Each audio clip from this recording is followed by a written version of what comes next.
Տպագրության հայտնագործմամբ ձեռագիր մատյաններին փոխարինելու եկան տպագիր գրքերը։ Տեխնոլոգիական առաջընթացի արդյունքում տպագիր գրքերին ավելանում են դրանց էլեկտրոնային տարբերակները։ Վերջիններս մատչելի են եւ առավել հասանելի, բայց արդյոք ընդունված տեղեկատվության աղբյուր են մեր հասարակության համար։ Պարզելու համար հայ երիտասարդներն օգտվում են էլեկտրոնային գրադարաններից, անցկացրինք հարցախույս։ Հաճախ եք օգտվում էլեկտրոնային գրադարաններից։ Ոչ։ Չէ։ Ոչ։ Ոչ։ Չէ, չեք օգտվում։ Գրքից ավելի հեշտ է օգտվել։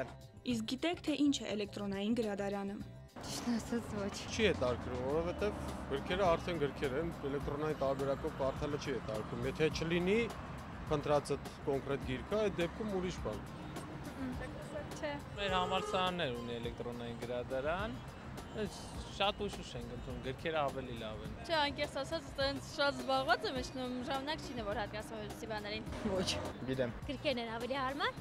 բայց էլեկտրոնային գրադարանների մասին տեղեկացված եմ։ Այդ որն է։ Էլեկտրոնային գրքերի մասին ավելի լավ պատկերացում կազմելու համար մենք դիմեցին Գևորգ Ղազարյանին։ Ուսանողության տարիներին Գևորգն ու իր ընկերը նկատել էին, որ ինտերնետում հայալեզու գրքերի պակաս կա։ Բացը լրացնելու նպատակով նրանք որոշեցին թվայնացնել հայալեզու գրքերը, ստեղծելով էլեկտրոնային գրադարան։ Այսպես ծնվեց համահայկական գրադարանը։ freebooks.do.am կայքը։ Հայկական էլեկտրոնային գրադարան առաջինը դա մեր գաղափարը չի։ Կարեն Վրթանեսյանի կողմից արդեն 2005 թվականից ստեղծվել էր Armenian House Org-ը, որը առաջին, եթե չեմ սխալվում, առաջին գրադարանն էլեկտրոնային, պարզապես ֆորմատն է տարբերվում։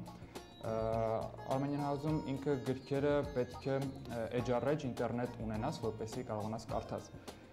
Մեր ֆորմատը տարբերվում էր։ Մենք փորձում էինք ընդօրինակել ռուսական եւ արտասահմանյան փորձը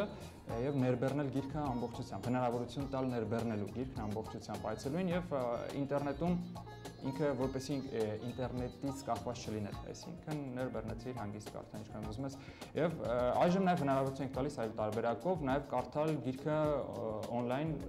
հենց կայքի ներսում, այնպես որ մեր արդեն երկու տարբերակ կա եւ այնպես։ Համահայկական գրադարանից օգտվում են ոչ միայն Հայաստանում, այլև Սփյուռքում։ Սփյուռքի մեր հայրենակիցները բավականին ակտիվ են եւ անգամ համագործակցում են կայքի հետ։ Կայքի գրքերում, որոնք որ մենք ենք թվայնացրել, մենք առաջին երկու էջերը, ոնց որ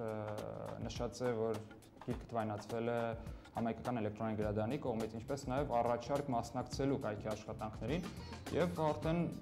ակտիվություն կա, մենք ունենք 2-3 նաև երկու հոգի Սփյուռքից, մեկը Ռուսաստանից է, մեկը Ամերիկայից, ովքեր որ աջակցում են մեզ, նաև իրենք են թվայնացնում